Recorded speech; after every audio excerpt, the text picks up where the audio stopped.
வணக்கம்.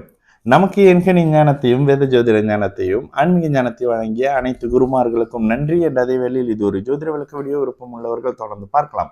நேற்று ஒரு கோயிலுக்கு போனேன். அங்க ஒரு அம்மாவை பார்த்தேன். அந்த அம்மா பேசிக்கிட்டே இருந்தேன். ஜோசியெல்லாம் பொய்யா, நானும் அதெல்லாம் பார்த்து தான் கல்யாணம்லாம் பண்றேன். பட் ஏன் இப்படி இருக்குன்னு தெரியல அப்படின்ட்டுன்னு அந்த அம்மா சில விஷயம் சொல்லியிருந்தாங்க. சரிங்களா? அப்ப நான் சொன்னேன், அம்மா 10 பொருத்தம் இந்த கல்யாணம் ஃபெயிலியர் அப்படின்னாலே நீங்க டப்புன்னு 10 பொருத்தம் பார்த்தீங்களான்னு கேளுங்களேன். உடனே ஆமான்னுவாங்க. 10 பொருத்தத்தில் 8 பொருத்தம் இருக்கியா அப்படின்னாங்க. அப்புறம் அவங்ககிட்ட நான் பேசி புரிய வைக்கல. ஆனால் நான் சொன்னேன், ஜோசியெல்லாம் பொய் இல்லைங்க, நீங்கள் பார்த்த ஜோசியக்காரர் பொய்யா இருப்பார் அப்படின்னு சொன்னேன். சரி, இதனோட அடிப்படையில் இந்த திருமண பொருத்தம் அப்படின்னு வரும்பொழுதே அடிக்கடி நான் பேசுகிற சில விஷயங்கள், தயவு செய்து 10 பொருத்தம்ன்ற முட்டாள்தனத்தை பார்க்காதீங்க. ஏன்னா அந்த 10 பொருத்தம்ன்ற உண்மையாகவே 10 பொருத்தத்தின் 10 பொருத்தம் எப்படி தெரியுமா வந்தது? ஒரு நல்ல ஒரு புகழான ஒரு ஜோதிடர் மகனுக்கு அறவே ஜோசியமே வரல, ஒரு ஞான சூனியம். அவன் அந்த ஞான சூனியத்துக்கு ஐயோ ஜோசியமே வரலையே, அவன் எப்படி பொழைப்பான்னு தெரியாம இந்த நட்சத்திரத்துக்கு இந்த நட்சத்திரம், இந்த நட்சத்திரத்துக்கு இந்த நட்சத்திரம், 5வது நட்சத்திரத்துக்கு 7வது நட்சத்திரம்னு சொல்லிட்டு இதனோட அடிப்படையில ஒருத்தர் போட்டு கொடுத்த ஒரு டைம் டேபிள்ங்க அந்த 10 பொருத்தம். அதனாலதான் 10 பொருத்தம்ன்றது மிகப்பெரிய ஒரு ஃபெயிலியர்.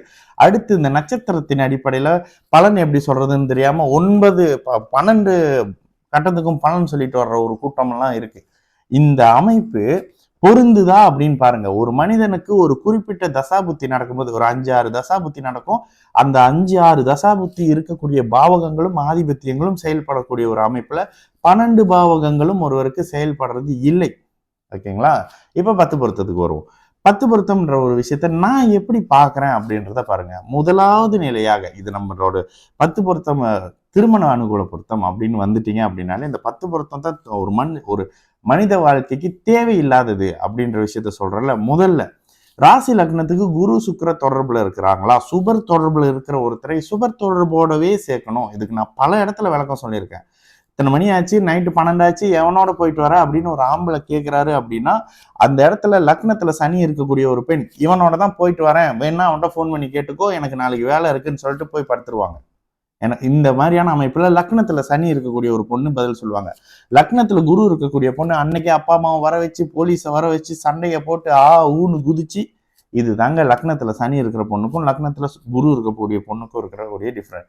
2வது 8-12 சுப அமைப்புல சமீபத்துல ஒரு பொருத்தம் ஒருத்தருக்கு பார்த்தேன். அவர் என்னன்னா திரும்ப பார்த்த பொருத்தத்தை திரும்ப எடுத்து வர்றாரு. நான் திரும்பவும் அவர்கிட்ட அதே விஷயம் தான் சொன்னேன். இந்த உங்களுடைய ஜாதகம் மலேசியால இருக்கக்கூடிய ஜாதகம் இல்ல. மீறி மலேசியால ஒரு பொண்ணு உங்களை கல்யாணம் பண்றாங்கன்னா அவங்களுக்கு மலேசியால இருக்கக்கூடிய ஐடியா இருக்காது. மலேசியா விட்டு வெளியில இருக்கிற ஜாதகம்ங்க. 10 பொருத்தத்தோடைய அந்த குப்பையில இந்த மாதிரியான விஷயங்கள் இருக்கா? ஒருத்தர் எங்க வாழ்வாரு, எப்படி வாழ்வாருன்ற விஷயத்துக்கு இதுலெல்லாம் விளக்கம் இருக்காது. ஏன்னா நான் தான் சொன்ன மாதிரி அது ஒருத்தர் போட்டு கொடுத்த ஒரு டைம் டேபிள்.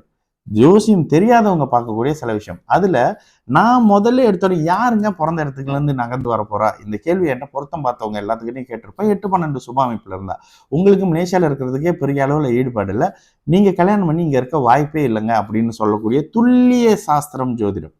இந்த அமைப்புகள்ல தயவு செய்து குப்பைகளை கொண்டுட்டு வந்து இதுவும் ஜோசியம்னு சொல்லி ஜோசியத்தை அசிங்கப்படுத்தாதீங்க அப்படின்னு சொல்றேன். இதற்கு அடுத்த நிலையில 2 பேருக்கும் 6-8 தசாபுத்தி, சஷ்டாஷ்டக தசாபுத்தி, இதற்கு அடுத்த நிலையாக மாரக பாதகாதிபதிகள் தசாபுத்தி ஒரே நேரத்துல 2 பேருக்கு நடக்குதா? இதுல குறிப்பா இன்னொரு விஷயம், ஒருத்தருக்கு 30-32 வயசுக்கு மேலதான் கல்யாணம் ஆகுது அப்படின்னா முதல்ல ராசி லக்னத்துக்கு 2, 7, 8ஆம் இடத்தோட சனி செவ்வாய் ராகுவின் தொடர்பு வந்துடும். அவருக்கே 35 வயசு வருது. அப்படியே குழந்தை பாவகத்தை பாருங்க, குருவை பாருங்க, அவங்க லைட்டா ஒரு மாதிரி பாதிக்கப்பட்டிருப்பாங்க. சனியாலேயோ ராகுவாலேயோ 5ஆம் இடம், ராசி லக்னத்துக்கு 5ஆம் இடம் பாதிக்கப்பட்டிருக்கும். குருவும் லேசா ஏதாவது ஒரு அமைப்புல பங்கம் அடைஞ்சிருப்பாரு. இல்லைங்க அவங்களுக்கு திருமணமே இல்லை, குருவை பாருங்க, 5ஆம் இடத்தை பாருங்க, சுக்கிரனை பாருங்க. இதுல என்னன்னா நிறைய பேர் கல்யாணம் தான் இருக்காது, காமம் இருந்துட்டு இருக்கும். இந்த அமைப்புல சுக்கிரன் அப்படியே பளிச்சுன்னு சொல்லுவாரு, நீங்க சொல்லும் போது இல்லைன்னு சொல்லுவாங்க. அவங்க இல்லைன்னு சொல்லுவாங்க, நம்ம தெரிஞ்சுக்க வேண்டியதான் அவங்க தான் போய் சொல்றாங்க அப்படின்னு. சரி, இதனோட அடிப்படையில இந்த அமைப்புகளை பார்த்த பிறகு கோச்சார சனி பகவான் இதுக்கு முன்னுக்கு நான் திரும்ப திரும்ப எல்லா பொது இடங்கள்லயும் சொல்லுவேன், மிகப்பெரிய மலேசியால இருக்கிற தெய்வ ஞானி ஜோதிடர்கள் எல்லாருமே 7.5 சனி வரப்போது அதுக்குள்ள திருமணம் பண்ணுங்கன்னு சொல்ற புத்திசாலிகளா தான் இருந்தாங்க. நான் தான் 7.5 சனி அஷ்டம சனியில் 7.5 சனியா திருமணத்தை பார்த்து பண்ணுங்க, அஷ்டம சனியா கல்யாணமே பண்ணாதீங்கன்னு இன்ன வரையில நான் 2020 ஆரம்பிச்சேங்க. இன்ன வரையில என்னோட ஸ்டேட்மெண்ட் அதுதான். ஜென்ம அஷ்டம சனியை தான் நான் கூட பேசியிருக்கேன். அந்த நேரத்துல தான் ஒரு மனிதன் தன்னுடைய வலிமையை மீறி கஷ்டப்படுவான் அப்படின்ற ஒரு விஷயத்த மலேசியால புரிஞ்ச ஒரே ஒரு ஜோசியர் நான் தாங்க. நான் பேசுறதை தான் எல்லாம் எடுத்து போய் ஸ்டேட்மெண்டா இங்கிட்ட அங்கிட்ட சேட்டலைட் டிவி எல்லாம் பேசிட்டு இருக்காங்க. ஓகேங்களா? ஜோதிட அமைப்புகள் துல்லியமானது. ஆனா ஜோதிடர்கள் பொய்க்காரர்கள். அதுலயும் சில ஜோதிடர்கள் கடவுளின் நிலையை தாண்டி பரமாத்மா நிலையை தொடுவாங்க. எதையாவது எடுத்து மூஞ்சில அடிச்சுட்டு வந்துருங்க. இந்த ஜாதகத்தால அப்படி தூக்கி போடுறது, ஒரு 3 நாள் முன்னுக்கு ஒரு ஜாதகம் போட்டோம்னு நினைக்கிறேன். கஷ்டமா அப்படி இப்படின்னு முகம் சொல்லிச்சாருன்னு, நீங்க குத்திட்டு வாங்கம்மா மூஞ்சிலே அப்படின்னு சொன்னேன். அருமையான யோக ஜாதகம், லக்னத்துல புதன் திக்பலம் அப்படின்னு இருக்கக்கூடிய யோக ஜாதகமா, பொண்ணு நல்லா தானமா இருக்கிறாங்க அப்படின்னு. இந்த அமைப்புகள்ல ரெண்டாவது, இதுக்கு அடுத்த நிலையில தசாபுத்தியும் கோச்சார சனி பகவானின் நிலை மிக மிக முக்கியம். ஓகேங்களா? இந்த 10 பொருத்த செக்ஷனுக்குள்ள இது வரவே வராதுங்க. நான் சேலஞ்ச் பண்றேன். இதுக்கு அடுத்த நிலையாக 2 பேருடைய குழந்தை அமைப்பு. இதற்கு அடுத்த நிலையாக சுக்கிரன். இந்த சுக்கிரனை நான் அழுத்தி நம்மளோட ஃபாலோவர்ஸ் எல்லாருக்குமே தெரியும். சுக்கிரனின் நிலையை பொறுத்து தாங்க உங்களோட கல்யாண வாழ்க்கை. இதெல்லாம் 10 பொருத்தத்துல இல்லை. சுக்கிரன் ஒரு உச்ச சுக்கிரனையும் ஒரு நீச்ச சுக்கிரனையும் சேர்க்காதீங்க. உச்ச சுக்கிரன் 1000 பேருக்கு தேவையான ஒரு உடல். நீச்ச சுக்கிரன் ஒரு உடல் போதுமான ஒரு நபர். இது உங்களுக்கு புரியணும். இது ஒரு பொதுவெளியில பேசுற வீடியோ, டீட்டெயிலெல்லாம் சொல்ல முடியாது. ஆனா உச்ச சுக்கிரன் என்பது 1000 பேர்த்தின் தேவை உள்ளவர். அன்னைக்கு ஒரு அம்மா பேசினாங்க, என்னங்க இப்படிலாம் சொன்னீங்க, நீங்க சொன்ன பிறகுதான் 3-4 விஷயம் கண்டுபிடிச்சேன், இப்ப திரும்ப கேட்கிறப்ப சொல்ல மாட்டீங்களே அப்படின்னு. இப்ப சில விஷயத்த குறைச்சிக்கிறேன். ஓகேங்களா? ஆனால் திருமண பொருத்தம், திருமண அனுகூல பொருத்தம் அப்படின்னு வரும்பொழுது ஒரு அளவுக்கு நான் சரியாவே பண்ணி கொடுக்குறேன். எனக்கு ஒரு துளி சந்தேகம் வந்தாலும் அந்த கல்யாணத்தை நான் முடியாதுன்னு சொல்லியிருக்கேன். அஷ்டம சனியில ஒரு சிலோன் கல்யாணம் மட்டும் பண்ணுங்க அப்படின்னு சொல்லியிருக்கேன். அங்க கூட கல்யாண நேரத்துல இந்த மாதிரி பிரிவுகள் சில விஷயங்கள் இருக்கும். பிரிச்சு தான் இருப்பீங்கன்னு, ஆமாங்க நாங்களும் அப்படிதான் பிளான் பண்ணியிருக்கோம் அப்படின்ற மாதிரியான சில விஷயம் சொல்றாங்க. இதே மாதிரி சமீபத்துல ஒண்ணு, கல்யாணம் முடிவு பண்ணிட்டீங்களான்னு, என்னங்க மாப்பிள்ள அஷ்டம சனின்னு, கல்யாணம் பண்ணி பொண்ணு ஒரு 2-3 வருஷம் மாப்பிள்ள பக்கமே வர மாட்டாங்க, தூரமாவே இருப்பாங்க. அவங்க ஆமாங்க அவங்க சிங்கப்பூர்ல வேலை செய்யறாங்க. இதெல்லாம் 10 பொருத்தத்துல இல்லைங்க. கசக்கி குப்பையில போட்டுட்டு வேலை ஆகிற வேலையை பாருங்க.